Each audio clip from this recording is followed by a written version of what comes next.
Welcome, everyone. I'm here with Ricky, Amelia, Dr.Ankur, and Savannah. Today, we're going to talk about how working a massive amount of hours is not helpful on the journey for a growing company or even just growing in your life in general. Ricky, do you want to kick us off?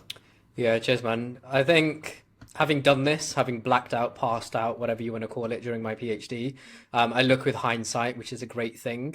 And if ever I'm on a call with a founder, emerging manager, anybody along these lines, if they're tired, really, is that an investable individual? I think creativity spans from an individual being rest. So I trained as a neuroscientist, and if you're working when you're shattered, you're limiting yourself due to your creativity, but also you're strengthening that neuronal pathway. And therefore, you're going down that road and getting out of it doesn't mean it's not possible. It just means it's a lot more difficult. So, really speaking, breaking out of that habit, which a lot of people have because it's hustle culture, work hard, play hard, whatever you want to call it, is that really the way to build something great? Because your mind needs to be free. And in order to be free, you can stare outside, look at the grass, look at the trees, whatever it may be, have a conversation with someone in the street randomly, or simply know when the day is over. And that's the greatest thing that I worked out myself. I wish I was told it, but you need to know when the day is done and to start again. I love that. Maybe I'll jump in here.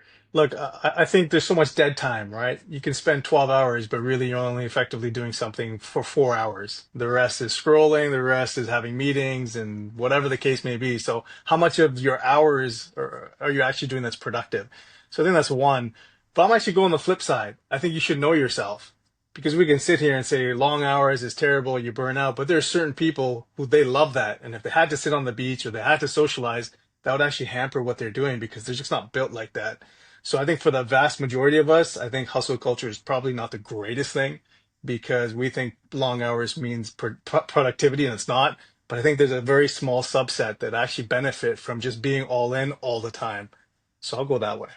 Yeah, I think that's so interesting, and you make a great point about how many of those hours are actually productive. And like I can totally see myself doing that all the time. I'm up till 8 o'clock, maybe I'm trying to get something done. And it's sort of, you have to ask yourself, if I were to go to bed right now and wake up early, would I be more productive and would I be able to accomplish this maybe faster than if I stayed up another 3 hours?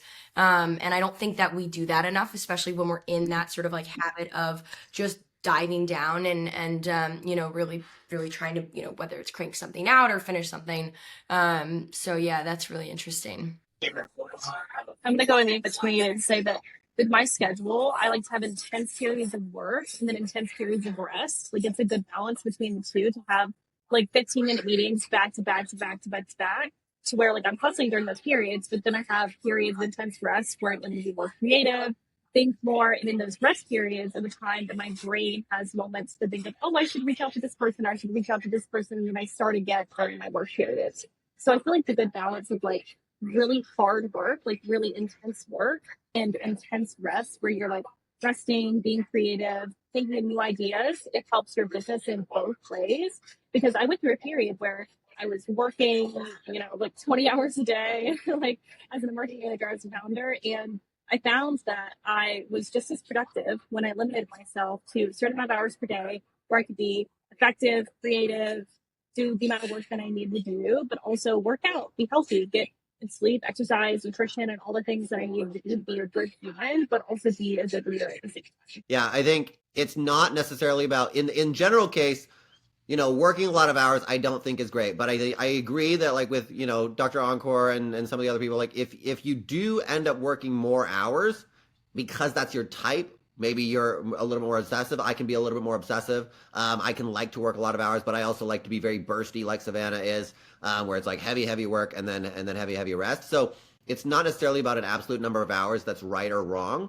On the general leaning would be towards less hours and just knowing mostly that you can't really get more with more hours. If you want to be working more hours, you can. But it comes back to this example that I said on some of the other videos before of if you're digging a hole and you have a shovel and you're digging a hole, if you just add more time and energy to digging that hole, you can spend 10 years digging a certain amount of hole. You can measure that hole. But if you take the learning from each iteration and you say, I'm going to angle the shovel differently, angle my back differently, I'm going to get more out of it. And then I'm going to get a learning that, you know what, a wheelbarrow carries some of the dirt better. I'm going to get a learning that a truck carries more dirt even better. A backhoe that can dig way more. I saw a massive construction truck the other day that was like, you know, the size of like 3-story building, right? And it's got this huge dump truck, right? And with one scoop, it can do way more than a single person would have been doing, digging a whole day of a hole, right? So when we take these learnings and then you get 10 of those trucks and then you get investors collateralizing based on your, right? You're within 8 learnings, you're at investors collateralizing trucks, doing the holes,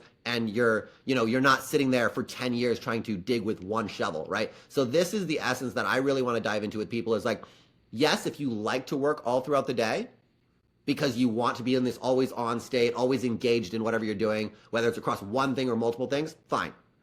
But to work passionately fast or passionately full is different from stressed fast or stressed full. And just don't add the extra time or energy to your schedule thinking that's what's going to get you there, because that is like digging another scoop with just a shovel instead of taking the learning from each iteration and getting to where you want to go faster. And I think also another thing that comes to mind is, what do you define as work? Because a lot of people's definition of work will be accomplishing tasks or getting things done that move the pin forwards.